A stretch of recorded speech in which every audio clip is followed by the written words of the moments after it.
Okay, picture this. You're standing on 47th Street in New York City. Right, the heart of the Diamond District. Exactly. It's the 1960s. Yeah. And the air is just thick with cigarette smoke. You're dodging these armored trucks on the sidewalks. Oh, and it was completely dominated by established merchants back then. Yeah, mostly Italian and Jewish families who'd been doing this for generations. And they're sitting there guarding briefcases filled with literally millions of dollars in raw wealth. It was a closed ecosystem, a total fortress. Right. You don't just walk into this world and set up shop. Definitely not. The barriers to entry were just astronomical. You needed entrenched relationships and, inventory costs a fortune. Plus, trust takes decades to build. Outsiders were basically shut out. Exactly. But then, into this fortress walks this tiny group of immigrants. That barely speak English, they don't have security details or armored trucks. Oh, what they have is about $200 in their pockets. $200. Yeah. And a little magnifying glass, right. A jeweler's loupe. Yep, just a loop. And somehow, over the next few decades, they are going to completely take over this market. It's an incredible story. So welcome to today's deep dive. We're looking at a really fascinating article originally written in Telugu by Bella Narsanaga Lakshmajirao. It's a great piece. It charts the rise of the Gujarati Jain community in America. And we're talking about a demographic footprint of just 200,000 people in the U.S. today. But get this, their economic impact. It's estimated at over $100 billion. $100 billion. So our mission today, as we explore this with you, is to solve this economic mystery. How did they conquer the cutthroat New York diamond market and eventually Wall Street? Right? Exactly. And without using those ruthless corporate takeover tactics. Yeah. Because they built this empire on an ancient philosophy of nonviolence and absolute trust. So the catalyst for all of this, according to the source, was the 1965 Immigration Act. Right. That legislation totally changed the demographic trajectory of America. It did. It lifted those national origin quotas, and that allowed this specific group, the Palanpuri Jains, to finally arrive in the U.S. Palanpuri meaning families hailing from around the Palanpur region of Gujarat, India. Exactly. But they weren't arriving as wealthy investors. No, not at all. Imagine landing in New York City in the 60s. You don't know the language, you have zero network, and you literally have $200. And those established merchants on 47th Street had absolutely zero reason to give them the time of day. Let alone hand them any inventory. So how do they even get a foot in the door? Well, the only leverage these families had was a highly refined, almost instinctive skill set. They had been born and raised in the diamond trade back in Gujarat. Okay, let's unpack this, because just having a good eye isn't enough when you're dealing with millions of dollars. Right, it's way more than visual. My read on this is that it was rapid-fire computational math. Oh, absolutely. They would take that little loop, stare into an uncut stone, and they had to instantly calculate the refraction. And identify internal flaws. Yeah. Right. Yeah, and predict the final yield of the diamond once it was cut. Which is insane to do in your head. It is. The valuation process is incredibly complex. You have to mathematically deduce what a stone is worth based on how much raw material will be lost. Just to maximize the clarity in the carat. Exactly. And they were doing all this math on the spot. It's like someone showing up on the chaotic floor of the New York Stock Exchange. They don't speak a word of English, they have no connections, and they're armed with nothing but a pocket calculator. And they just proceed to outmath every single Wall Street veteran in the room. The numbers became their universal language. Right. But since they couldn't get bank loans to buy their own inventory, they had to monetize that math skill at the very bottom of the food chain. Which meant working for the established merchants as brokers or runners. And that is a highly literal job title. Yeah, they were physically running packets of diamonds from one shop down the street to another shop. Just facilitating trades between the big players. And for handling a small fortune in loose stones, they were earning a commission of what, maybe $2 to $5 per trip? Yeah, $2 to $5. It was a grueling way to make a living, but it served a dual purpose. Okay, what were the benefits? First, it required zero capital and carried zero inventory risk. Makes sense. If you don't own it, you don't lose money if the market drops. Exactly. And second, which is much more important, it allowed them to map the entire network of the diamond district. Oh, wow. So they're learning who holds what, who pays on time, what the true market prices are. Yeah, they were gathering intel. And they also proved their valuation skills were completely flawless. Right. If a Jain runner told an Italian merchant the yield on a stone was going to be 30%, the math always checked out. Always. Over years of running those $2 errands, they built a baseline of undeniable respect. But respect is just the foundation, right? To scale from a $5 commission to a $100 billion economic footprint, you need a structural change. You do. You have to change how business is actually done. And the source material points out that the Jains didn't just participate in the American market. They introduced a radically different business model. The article refers to it as faith-based banking. Yeah. So as these runners saved their tiny commissions, they eventually scraped together enough to start their own small trading outfits. And that's when they began bypassing the traditional financial system entirely. They transacted with each other, and soon the wider market using zero paperwork. Zero. They would hand over millions of dollars in diamonds on credit. No legal contracts, no NDAs, no receipts, just a verbal promise to pay in 90 days. In a high-stakes luxury goods market, introducing a zero paperwork, 90-day credit window was revolutionary. Because it removed all the friction. Exactly. Traditional merchants were using banks to issue letters of credit. Which take time to underwrite, they require collateral, and they cost hefty fees. Right. The Jains system was instantaneous and free. But I have to pause on this because the logistics sound literally impossible. Put yourself in that scenario. Yeah. You're holding a leather briefcase containing $5 million in diamonds in 1980s New York. You haven't signed a single piece of paper. Yeah. Your flight to Zurich leaves in 2 hours. What is physically stopping you from just walking away? Honestly, physically, nothing. Right. The temptation, statistically speaking, should have collapsed this system overnight. Why didn't people just run away with the diamonds? Well, if you view it through the lens of Western individualism, yeah, it seems destined to fail. But the Jain community relied on a two-part social infrastructure. Okay, what's the first part? The first pillar is the Jain principle of ahimsa. Which is the philosophy of nonviolence, right? It is. But in Jainism, ahimsa extends far beyond physical harm. Oh, interesting. How so? It encompasses absolute, strict honesty in all your dealings. To cheat someone financially, to deprive them of their livelihood, is considered a severe form of violence. Wow. So stealing would incur profound spiritual debt. Exactly. Okay, spiritual debt is a strong deterrent for the deeply religious. But let's look at the practical earthly consequences. Right, the real-world impact. Because the second pillar is this impenetrable family and community bond. Yes. In this community, your reputation was basically an informal, unhackable credit score. Because the diamond trade in Gujarat was built on multi-generational family ties. Everyone knew everyone's uncles, cousins, siblings. So if you take that $5 million briefcase and jump on a flight to Zurich, you aren't just facing a lawsuit. You are committing social and familial suicide. Exactly. Your cousins in New York can no longer do business. Your siblings back in Surat are shunned. Your family's name is permanently ruined. They'd be rendered untouchable in the only trade they know. So the collateral wasn't property. The collateral was your entire family's standing in the community. The social cost of defaulting was infinitely higher than the financial gain of stealing the stones. Which is brilliant. And because this trust was absolute, the transaction speed of the Jain merchants just completely outpaced everyone else. They didn't need a team of lawyers to draft 90-page contracts for every single exchange. No, and with that agility, they started verticalizing. They began sourcing cut diamonds directly from Mumbai and Surat. Completely cutting out the traditional European middlemen in places like Antwerp. Companies mentioned in the source, like Leo Schachter, Dharmanandan Diamonds, and the KGK Group, utilized this friction-free trust to just dominate the supply chain. It makes sense. The efficiency of a high-trust network will almost always outcompete a low-trust network that's burdened by legal and banking fees. Absolutely. Today, 2 out of every 3 diamonds sold in America pass through Jain hands. 2 out of 3. That is staggering. And they own 70% of the shops in the diamond districts of New York, Los Angeles, and Miami.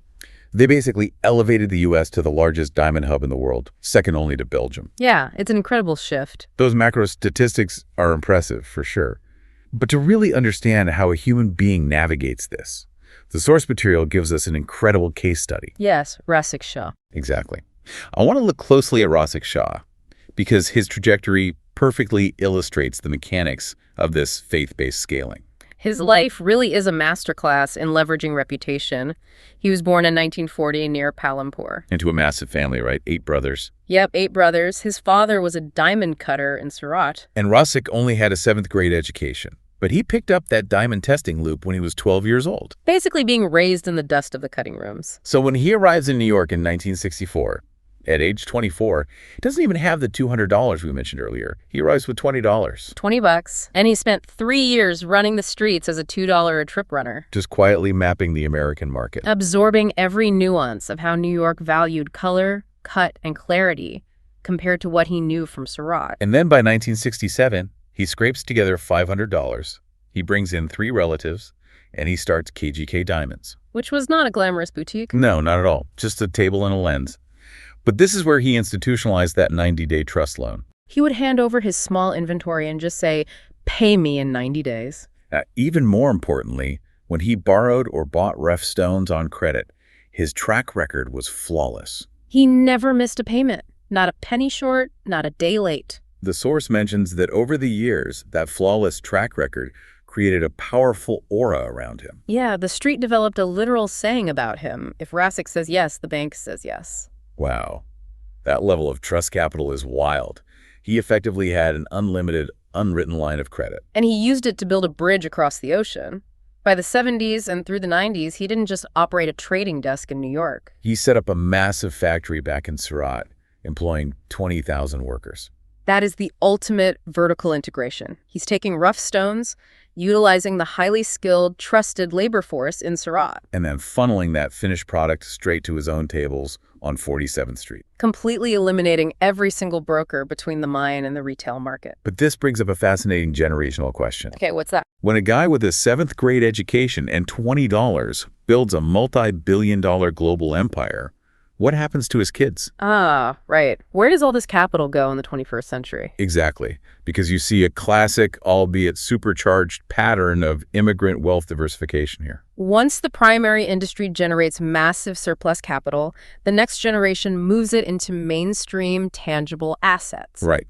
The Jain community began funneling their diamond profits into commercial real estate, hotels, and high-level finance. The source notes they made significant investments in institutions like the Amalgamated Bank and the Bank of Baroda USA. Which is ironic, right? The very people who bypassed the traditional banking system in the 60s and 70s ended up buying into it. The outsiders utilized their alternative system just to gather enough resources to purchase a seat at the table of the establishment. Here's where it gets really interesting. Let's look at Rasek Shah's son, Sandeep Shah. The contrast there is incredible. Rasek had a 7th grade education. Sandeep went to Harvard. He takes over as the CEO of the KGK Group, and he scales it into a top 5 global diamond company. We are talking over $3 billion in turnover, 30,000 employees across 30 countries. With major control over markets in Dubai, Israel, and Belgium. And Sandeep took the empire his father built on a handshake and modernized the underlying architecture of that trust. The modernization aspect is brilliant. Sandeep introduced blockchain technology for diamond tracing. Right. And if you think about it, blockchain is basically a digital, unalterable ledger of truth. It relies on a decentralized network agreeing on a transaction's validity without needing a central bank. It is the exact technological equivalent of the Jain community's mutual accountability network. A decentralized ledger of trust is exactly what the Palampuri Jains were running on 47th Street. It was just held in the collective memory of the community instead of on computer servers. And Sandeep isn't an anomaly here. The broader new generation of Jain kids aren't hunched over jewelers' loops in smoke-filled back rooms anymore. No, they are Wharton and Harvard graduates dominating Wall Street. Moving into investment banking at Goldman Sachs and JP Morgan. They essentially traded the physical diamond for the stock market. Because finance, at its core, is an industry entirely built on assessing risk, moving capital, and leveraging trust. The new generation simply took the risk assessment algorithms their grandparents used for raw stones and applied them to a more liquid asset class. Equities and global capital. So despite this massive shift into high-tech and high finance, and despite the billions of dollars in the Ivy League degrees, what actually grounds this community today? That's the real question. The source draws a really fascinating contrast between two very famous Gujarati American dreams. It highlights just how unique the Jain path is. Yeah, the article compares the trajectory of the Patels with the Jains. Right. The saying in the community goes, Patels bought land and built motels, while Jains dealt in diamonds and finance. The Patels relied on immense physical hard work to acquire tangible brick-and-mortar assets. You can physically touch a motel. But the Jains took a completely different psychological approach. They converted an intangible virtue, trust, into a tangible empire. Sweating for real estate versus scaling a reputation. Both are highly successful models of immigrant wealth generation. But they require entirely different risk tolerances in daily operations. Which bleeds into the lifestyle of these Jain billionaires. Right, because when you hear the phrase $3 billion New York diamond empire, you immediately picture yachts, excess champagne. But the source details a starkly different reality. Even with a $100 billion economic footprint, their daily lives remain intensely disciplined. It circles entirely back to ahimsa and their spiritual roots. The wealth hasn't eroded the foundational practices. The article notes they strictly avoid alcohol and meat. No alcohol, no meat, and they're up for prayers at 5 a.m. And despite the intense demands of running global businesses across multiple time zones, they make it a point to close their shops by 8 p.m. They aren't grinding until midnight just for the sake of it. No. They've also directed massive amounts of that capital into building spiritual and cultural centers in places like Florida and New Jersey. Linking the entire diaspora through an organization called Jains. They are actively institutionalizing their culture. Because they understand that the social fabric, the very thing that acted as their credit score in the 1970s, has to remain intact for the next generation. If the culture dilutes, the business advantage disappears.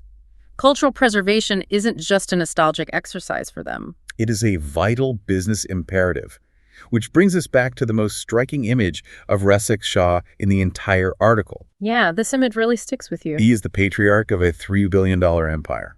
He has built a massive cancer hospital in Surat.